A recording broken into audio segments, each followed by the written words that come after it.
The Smartest Giant in Town by Julia Donaldson. George was a giant, the scruffiest giant in town. He always wore the same pair of old brown sandals and the same old patched-up gown.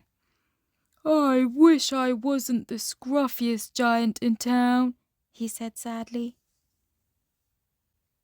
But one day, George noticed a new shop. It was full of smart clothes. So he bought a smart shirt, a smart pair of trousers, a smart belt, a smart stripy tie, some smart socks with diamonds up the sides, and a pair of smart shiny shoes.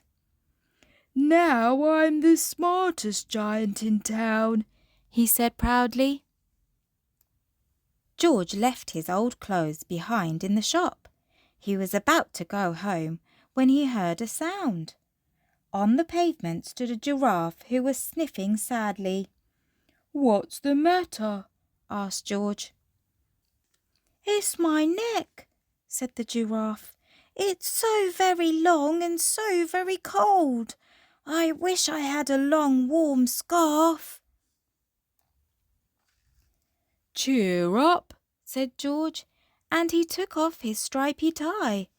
"It didn't match my socks anyway," he said, as he wound it round and round the giraffe's neck.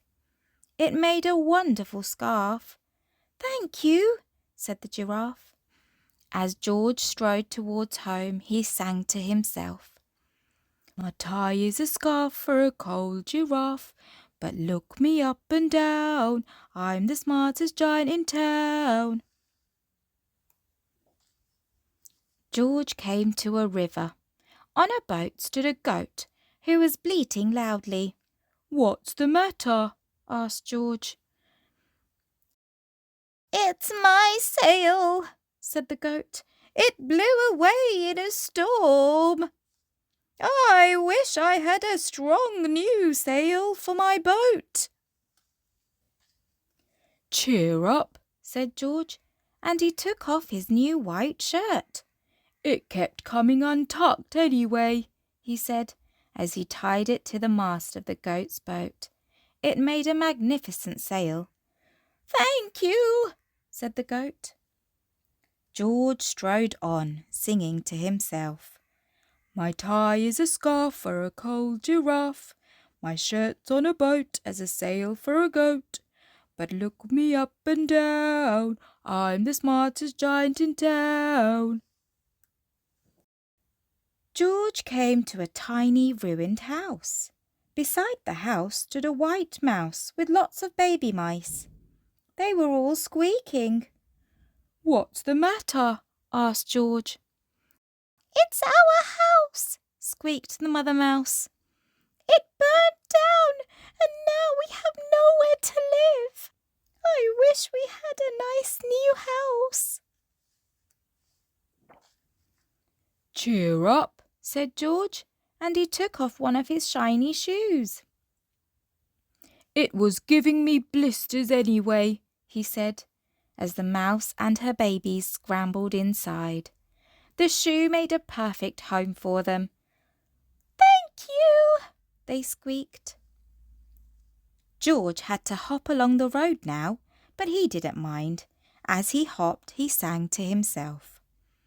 "My tie is a scarf for a cold giraffe, my shirt's on a boat as a sail for a goat, my shoe is a house for a little white mouse, but look me up and down, I'm the smartest giant in town." George came to a campsite.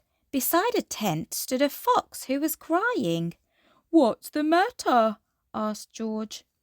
"It's my sleeping bag," said the fox. "I dropped it in a puddle. I wish I had a warm, dry sleeping bag." "Cheer up," said George, and he took off one of his socks with diamonds up the sides. "It was tickling my toes anyway," he said, as the fox snuggled into it. It made a very fine sleeping bag. "Thank you," said the fox. George hopped on singing to himself. My tie is a scarf for a cold giraffe. My shirt's on a boat as a sail for a goat. My shoe is a house for a little white mouse. One of my socks is a bed for a fox. But look me up and down, I'm the smartest giant in town. George came to a big squelchy bog. Beside the bog stood a dog who was howling. What's the matter? Asked George. It's this bog, said the dog.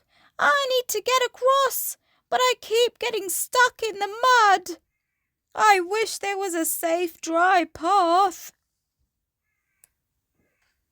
Cheer up, said George, and he took off his smart new belt. It was squashing my tummy anyway, he said, as he laid it down over the bog. It made an excellent path. Thank you, said the dog. The wind started to blow, but George didn't mind. He hopped on singing to himself. My tie is a scarf for a cold giraffe. My shirt's on a boat as a sail for a goat. My shoe is a house for a little white mouse. One of my socks is a bed for a fox. My belt helped a dog who was crossing a bog. But my trousers are falling down. I'm the coldest giant in town. Suddenly George felt sad and shivery and not at all smart. He stood on one foot and thought, I'll have to go back to the shop and buy some more clothes, he decided. He turned round and hopped all the way back to the shop. But when he got there, it was closed. Oh no, cried George. He sank down onto the doorstep and a tear ran down his nose. He felt as sad as all the animals he had met on his way home. Then out of the corner of his eye, he saw a bag with something familiar poking out of the top. George took a closer look. My gown, he yelled. My dear old gown and sandals. George put them on. They felt wonderfully comfortable. I'm the cosiest giant in town, he cried, and he danced back home along the road. Outside his front door stood all the animals he had helped. They were carrying an enormous present. Come on, George, they said. Open it. George untied the ribbon. Inside was a beautiful gold paper crown and a card. Look inside the card, George, said the animals. George put the crown on his head and opened the card. Inside it said, Your tie is a scarf for a cold giraffe. Your shirt's on a boat as a sail for a goat. Your shoe is a house for a little white mouse. One of your socks is a bed for a fox. Your belt helped a dog who was crossing a bog. So here is a very fine crown to go with the sandals and gown of the kindest giant in town. The end.